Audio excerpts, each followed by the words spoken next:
কারচুপি এবং ইঞ্জিনিয়ারিংয়ের মধ্যে যে ডিফারেন্স, যে পার্থক্যটা, যে কারচুপি মানে দিনের বেলায় গিয়ে ভোট কেন্দ্র দখল করা, ঠিক আছে, ভোট কেন্দ্র দখল করে জাল ব্যালট বাক্স ভরা, এটা হয়নি। কিন্তু ইঞ্জিনিয়ারিং, ফলাফল ঘোষণা, ইঞ্জিনিয়ারিং। তো ডিপ স্টেট যে শুধু ফলাফল ঘোষণা ইঞ্জিনিয়ারিং করবে বিষয়টি কিন্তু সেরকম নয়। ডিপ স্টেট আরও বহু ক্ষেত্রে তাদের প্রভাব থাকে। ডিপ স্টেট মানে ছায়া রাষ্ট্র। ছায়া রাষ্ট্র যদি আপনি আরও ভালোভাবে বুঝতে চান তাহলে বুঝতে পারবেন যে ডক্টর ইউনূস কেন সাকসেসফুলি কাজ করতে পারেনি, কেন বাংলাদেশের যে ডিপ স্টেট এইটা তাকে সাকসেসফুলি কাজ করতে দেয়নি। প্রতিটা রাষ্ট্রের ডিপ স্টেট থাকে, আমেরিকারও ডিপ স্টেট আছে। তো ওই ডিপ স্টেটের সক্ষতা শুধু জনসমর্থন দিয়ে হয় না। যেটা আমি বহুবার বলেছি যে আপনাদের 16 কোটি মানুষের ভোটের মূল্য প্রথম আলোর কাছে একটা খড়ের টুকরাও নয়। এই কথাটা আপনারা আমার বহু বক্তব্য শুনেছেন। কেন বলেছি এটা? কেন প্রথম আলো হচ্ছে ডিপ স্টেটের পার্ট, ঠিক আছে? তো এই জিনিসটা আপনাকে বুঝতে হবে যে ডিপ স্টেট মানে আপনারা সব 16 কোটি মানুষ ভোট দিয়ে দিলেন আর ডিপ স্টেট পরিবর্তন হয়ে গেল, এটা কিন্তু না। ডিপ স্টেট মানে বহু বাইরের এমবেসি, তাদের সাথে যোগাযোগ, দেশের মধ্যেকার অসংখ্য প্রতিষ্ঠান যেমন আর্মি, সেনাবাহিনী, ঠিক আছে, এস্টাবলিশমেন্টের মধ্যে যারা আছে, বড় বড় ব্যবসায়ী, এর মধ্যে মাফিয়ারাও থাকে, ঠিক আছে। এক কথা স্থায়ীভাবে যারা দেশের স্টেক হোল্ডার, বড় বড় শক্তিশালী প্রতিষ্ঠান, মিডিয়া হতে পারে, তো তাদের যতক্ষণ আপনি আস্থা অর্জন না করতে পারবেন, বহির্বিশ্বের সেনাবাহিনীর, দেশের অভ্যন্তরের শক্তিশালী প্রতিষ্ঠানের, ততক্ষণ 16 কোটি মানুষ ভোট দিলেও আপনি ক্ষমতায় আসতে পারবেন না। এটা গণতন্ত্রের নিয়ম, গণতন্ত্রের একটা সিস্টেম, আপনাকে আসতে দেওয়া হবে না। এই সিস্টেম, এই কাঠামো যতদিন থাকবে ততদিন এটাই ঘটবে। তাহলে আপনাকে আস্থা অর্জন করতে হবে তাদের। তো সেক্ষেত্রে এখন আপনি বলবেন যে ভাই আপনি তো শুধু হতাশ করেন গণতন্ত্রের বিষয়, তাহলে যারা গণতন্ত্রের রাজনীতি করতে চায় তাদের কি কোনো আশার জায়গা নাই? আছে। যারা গণতন্ত্রের রাজনীতি করতে যান তাদের জন্য আজকে আমি নিরেট একদম খালেস অন্তরে একটা পরামর্শ দিই। গণতন্ত্রের রাজনীতি করেন, ইসলামের নামে গণতন্ত্রের রাজনীতি করলে কোনো দিন সাকসেসফুল হতে পারবেন না। ইসলামকে শুধু দাওয়ার জায়গায় রাখেন, শুধু দাওয়াতের জায়গায় রাখেন। এবার রাজনীতি করেন, আপনি বলবেন তাহলে তো আপনি ইসলামকে রাজনীতি থেকে দূরে করে দেন। দূরে করতেছি না, আপনি তো মুসলমান। যারা বিএনপির জয়লাভ করলো তাদের মধ্যে কয়জন হিন্দু আছে? আপনি খুঁজে দেখেন, দেখি কয়জন হিন্দু আছে। জামাতের তো একজন হিন্দু ছিল। তাহলে বিএনপির যতজন বিজয় লাভ করলো তাদের 99% মুসলমান। শুধু কি মুসলমান, আমি এমন 2-1জনকে চিনি যারা 5 ওয়াক্ত সালাত আদায়কারী, 5 ওয়াক্ত সালাত জামাতের সাথে আদায় করে, অন্য মানে গণতন্ত্র বাদে অন্য আর সকল বিষয়ে সর্বোচ্চ বিশুদ্ধ আকীদা লালন করে, ঠিক আছে। এরকম অসংখ্য জনকে আমি চিনি যারা এই নির্বাচনে যারা জয়লাভ করে এসেছে বিএনপি থেকে। তাহলে আমি কি বলতেছি, আপনি গণতান্ত্রিক রাজনীতি করতে পারবেন, কিন্তু ইসলামের নামে রাজনীতি করে আপনি রাষ্ট্র ক্ষমতায় যেতে পারবেন না। তার 1 নম্বর পয়েন্ট আগে বলেছি, কারণ আপনি কাল্ট ফিগার তৈরি করতে পারবেন না, সকল ইসলামপন্থীকে একত্রিত করতে পারবেন না। 2 নম্বর পয়েন্ট বলেছি, আপনি কখনো ডিপ স্টেটের আস্থা অর্জন করতে পারবেন না। ফলত ইসলামের নামে রাজনীতি করে, মানে গণতান্ত্রিক রাজনীতি করে আপনি কখনো ইসলামের নামে ক্ষমতায় যেতে পারবেন না, এটা ফুল স্টপ। তাহলে আপনি তো মুসলমান, আপনি রাজনীতি করতে পারেন। আপনি জাস্ট ইসলামের আদর্শকে নিজের মধ্যে ধারণ করার চেষ্টা করবেন। এই গণতান্ত্রিক সিস্টেমের মধ্যে থেকে যতটুকু রাষ্ট্রের উপকার করা যায়, যতটুকু ন্যায় এবং ইনসাফ প্রতিষ্ঠা করা যায়, ততটুকু প্রতিষ্ঠা করার জন্য চেষ্টা করবেন। সেই রাজনীতি আপনি করবেন। যেমন অনেকেই আওয়ামী লীগের তুলনায় বিএনপিকে ভালো মনে করতেন, যে তারা হয়তো ইসলাম পন্থাকে ধারণ করে, তথা একজন মুসলিম এর যে আদর্শ সেটিকে ধারণ করে, তারা টুকটাক ধর্মীয় মূল্যবোধকে ধারণ করে তারা রাজনীতি করে। যে রাজনীতি আপনারা এরদোগানের দেখতেছেন, যেই রাজনীতি আপনারা ইমরান খানের দেখতেছেন, যেই রাজনীতি আপনারা মালয়েশিয়াতে দেখতেছেন, এগুলো পূর্ণাঙ্গ ইসলামী রাজনীতি নয়। তো এগুলোকে আপনি একটাকেও পূর্ণাঙ্গ ইসলামী রাজনীতি বলতে পারবেন না। এগুলো কি রাজনীতি? এগুলো হচ্ছে ইসলামী ভাবধারায় উজ্জীবিত হয়ে একদল মুসলমানের রাজনীতি।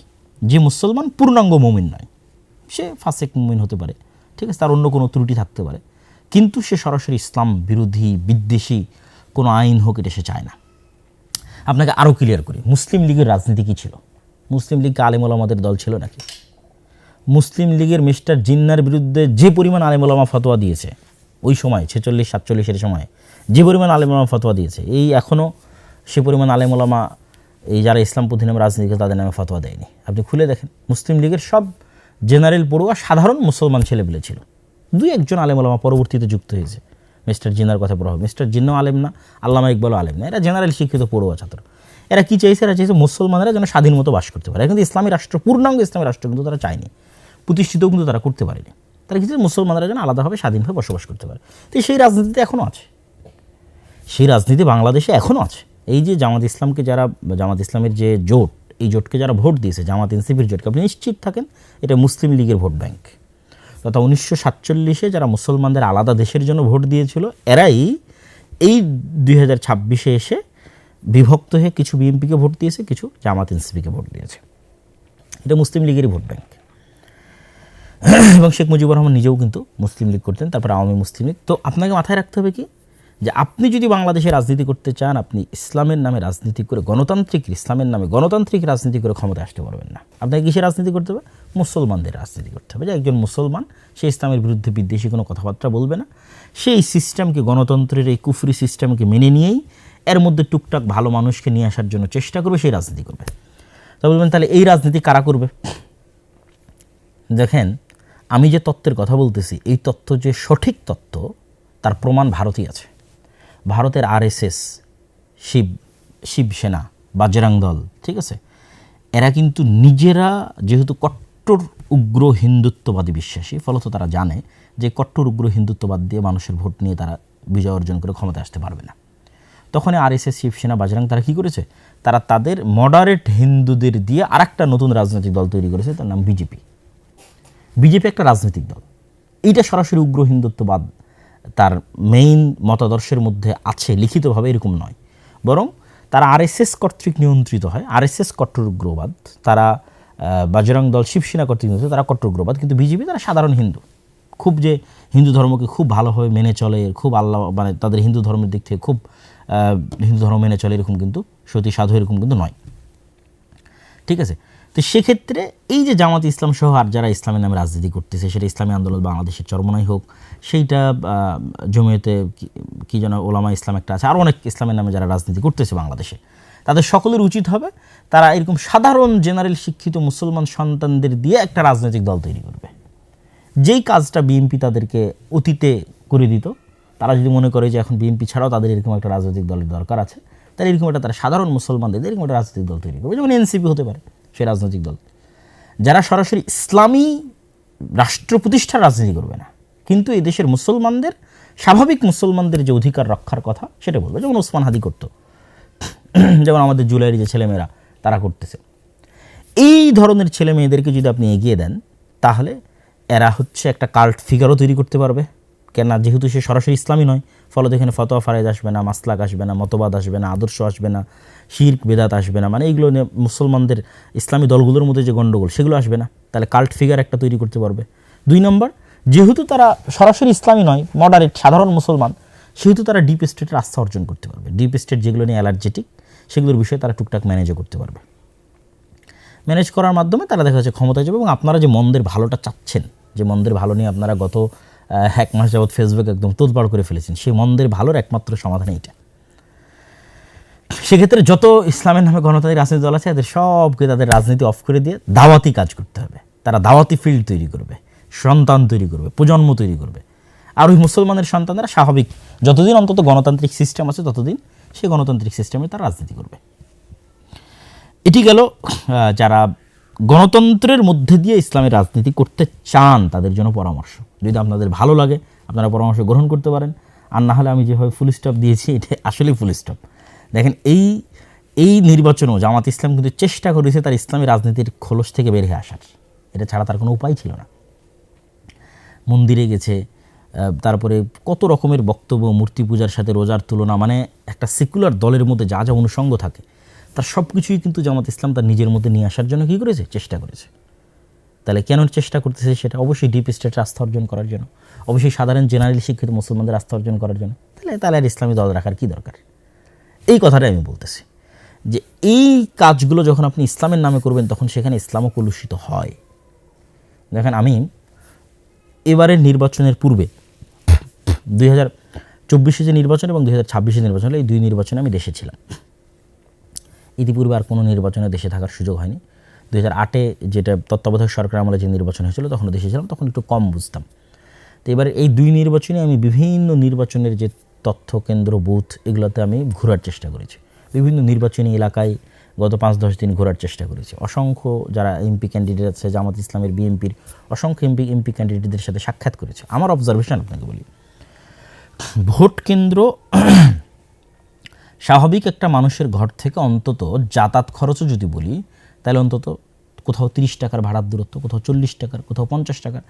যাদের বাড়ি একদম ভোট কেন্দ্রের পাশে তাদেরটা ভিন্ন, কিন্তু স্বাভাবিকভাবেই ভোট কেন্দ্র থেকে যারা মোটামুটি দূরত্বে আছে তাদের 30, 40, 50 টাকা ভাড়ার দূরত্বে। তো আমি অনেককে জিজ্ঞেস করলাম, ভাই আপনি কীভাবে যাচ্ছেন? তো অটোরিকশায় যাচ্ছে। অটোরিকশা কীভাবে পেলেন? তাহলে ওই দলের পক্ষ থেকে অটোরিকশা দেওয়া আছে। যাতায়াত খরচ, হ্যাঁ যাতায়াত খরচ দেওয়া আছে। তাহলে এই যে বিশাল একটা মানুষকে যারা আপনাকে সাপোর্ট করে তাদেরকে ভোট কেন্দ্রে নিয়ে, আমি অন্য কথা বাদ দিলাম, জাস্ট ভোট কেন্দ্রে নিয়ে যাওয়ার জন্য কেন মানুষ ফ্রিতে ভোট দিতে যাবে? কত কোটি মানুষ ভোট দিয়েছে আপনি দেখেন দেখি, 12 কোটি মানুষের। আমার আব্বা আম্মা জীবনে কোনো দিন ভোট কেন্দ্রে যায়নি, তারা এটাকে ফেতনা মনে করে এই ভোট কেন্দ্রে যাওয়াকে। এরকম হাজার হাজার লক্ষ লক্ষ মানুষের যারা জীবনে কোনো দিন ভোট কেন্দ্রে যায়নি। তাহলে মানুষ নিজের খায়ে নিজের খরচ করে কেন ভোট কেন্দ্রে যাবে? কেউ যাবে না। তাহলে এই যে যত মানুষ ভোট কেন্দ্রে গেছে এদের অধিকাংশ মানুষই, অন্তত আমি গ্রামগঞ্জের লেভেলে বলতেছি, শহরে ঢাকা শহরের দিকে আমি ছিলাম না, গ্রামগঞ্জের লেভেলে বলতেছি, তাদেরকে যাতায়াত খরচ দেওয়া হয়েছে, তাদেরকে গাড়ি ভাড়া দেওয়া হয়েছে, তাদের জন্য আলাদা অটো রিজার্ভ করা হয়েছে, সেগুলোতে করে তারা ভোট কেন্দ্রে গেছে। তাহলে একটা নির্বাচনে কী পরিমাণ টাকার লেনদেনের প্রয়োজন হয় একটা নির্বাচনে জয় অর্জনের জন্য, এটা একমাত্র যারা রাজনৈতিক দল করে গণতান্ত্রিক তারাই জানে। আপনি টাকা ছাড়া জনগণকে ভোট কেন্দ্রে নিয়ে যেতে পারবেন না এবং অন্যের তুলনায় বিজয় অর্জন করতে পারবেন না। মানে জাস্ট ভোট গণনা পরে, মানে ইঞ্জিনিয়ারিং থামানোর জন্য ডিপ স্টেটের আস্থা হাসানোর জন্য পরের কথা বলতেছে, জাস্ট ভোট আর ভোট কেন্দ্রে যাবে, এটা আপনি টাকা ছাড়া করতে পারবেন না। আল্লাহু আলাম এই ভোটে কত হাজার কোটি টাকা খরচ হয়েছে, 2-3 হাজার কোটি টাকার নিচে অবশ্যই নয়। তাহলে আপনি ইসলামের নামে রাজনীতি করে একটা মানুষকে টাকা দিতে পারবেন? পারবেন না। যদি দেন তাহলে তো আপনার ইসলামী যে আদর্শের কথা বলছেন সত্য ন্যায় সেটা তো থাকলো না, তাই না? আল্লাহ সুবহানাহু ওয়া তাআলা ভালো জানে, যিনি সৈয়দপুর বিমানবন্দরে আটকা পড়েছিলেন তার কাছে সেই অর্থ কী বাবদ ছিল বা কী কারণে ছিল, কিন্তু এটি আলেম ওলামা হোক বা যারা ইসলামের নামে রাজনীতি করুক তাদের জন্য মানুষ হানিকর বা সম্মান হানিকর হয়েছে কিনা? অবশ্যই হয়েছে। তাহলে আপনি নিশ্চিত থাকেন গণতন্ত্রের এই সিস্টেমে আপনি যদি ইসলামের নামে রাজনীতি করতে চান আপনাকে মুনাফিক হয়ে যেতে হবে।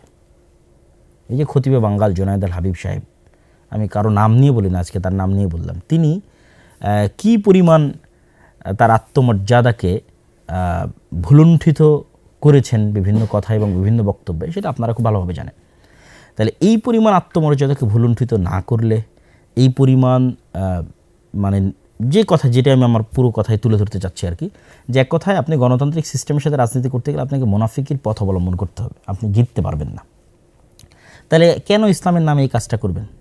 এবং ইসলামের নামে যদি কাজটা করেন তবু জিততে পারবেন না। কেন বলেছি? ওই আগের দুটো পয়েন্ট, কাল্ট ফিগার তৈরি করতে পারবেন না, ডিপ স্টেট আস্থা অর্জন করতে পারবেন না। তাহলে কী করতে হবে? ইসলামকে আপনি দাওয়াতের জায়গায় রাখেন, আর সাধারণ মুসলমানের সন্তানদের দিয়ে দেন, যারা জেনারেল শিক্ষিত স্বাভাবিক তাদেরকে দিয়ে দেন এই রাজনীতির ময়দানে, তারা রাজনীতি করুক, তাদেরকে আপনারা পিছন থেকে সাপোর্ট দিতে পারেন। আরও একটা কথা বলি, ইসলামের নামে রাজনীতি করার আর একটা ক্ষতির দিক আপনাকে বলি। আপনারা আমার সাথে যে কোনোভাবে দ্বিমত করতে পারেন, আমি জাস্ট ওপেন খোলামেলা মনের কথা আপনাদের সাথে তুলে ধরতেছি। ইসলামের নামে গণতান্ত্রিক রাজনীতি করার একটা ক্ষতিকর দিক হচ্ছে মুসলমানদের কাছে ইসলামকে শত্রু বানানো হয়। গত 17 বছর যেমন আওয়ামী লীগ সরকার যে কোনো দাড়ি টুপি দেখলে মনে করতো যে মনে হয় আমার শত্রু, যে হয়তো রাজাকার অথবা জামাত অথবা শিবির, ঠিক আছে। এখন বিএনপি সরকারও যে ক্ষমতায় আসতেছে সেও মনে করবে, যে কোনো দাড়ি টুপিকে দেখলে তার অন্তরে কাজ করবে যে এ মনে হয় জামাত, এ মনে হয়, যেমন উনি তো বলেইছেন যে গুপ্ত, ঠিক আছে, এটা তার অন্তরে কাজ করবে, অথচ সে কিন্তু মুসলমান। তথা পুরো বিএনপিতে যারা আছে তারা সবাই মুসলমান। তাহলে বিএনপির এই সমস্ত মুসলমান নেতাদেরকে আমরা ইসলামের শত্রু বানিয়ে দিলাম। আমরা যদি ইসলামের নামে রাজনীতি না করে স্বাভাবিক রাজনীতি করতাম, তাহলে কিন্তু শুধু মুসলমানদের রাজনীতি করতাম, তাহলে কিন্তু ইসলামকে শত্রু বানানো হতো না। যে কোনো দাড়ি টুপিওয়ালা মানুষকে দেখলে কিন্তু তারা শত্রু মনে করতো না। আমরা যদি দাওয়াতের মাঠে থাকতাম এবং সাপোর্ট দিতাম, এরকম কোনো একটা দল তৈরি করে দিতাম, যেমন আমি উদাহরণ দিয়েছি বিজেপি এবং আরএসএসের, যেমন আমি উদাহরণ দিয়েছি যে এখনকার ইসলামী রাজনীতি দলগুলো পারে এনসিপিকে সামনের দিকে এগিয়ে দিতে, যে বাবা তোমরাই রাজনীতি করো, আমরা দাওয়াত দিয়ে ফিল্ড তৈরি করে দেবো, তোমাদেরকে সকল প্রকার সাপোর্ট দেবো, রাজনীতি তোমরা করো। এনসিপির ছেলেদের কথা বলতে পারেন আপনারা। তো এইগুলো আপনাদের জন্য পরামর্শ। ইসলামের নামে রাজনীতি করতে গিয়ে আমরা মুসলমানদের কাছেই ইসলামকে শত্রু বানিয়ে ফেলতেছি, এটার একটা দীর্ঘমেয়াদী ক্ষতিকর প্রভাব আছে। তাহলে আমি যারা গণতন্ত্রের রাজনীতি করে তাদেরকে আমি হতাশও করছি না, কিন্তু তাদেরকে সমাধানও দিচ্ছি।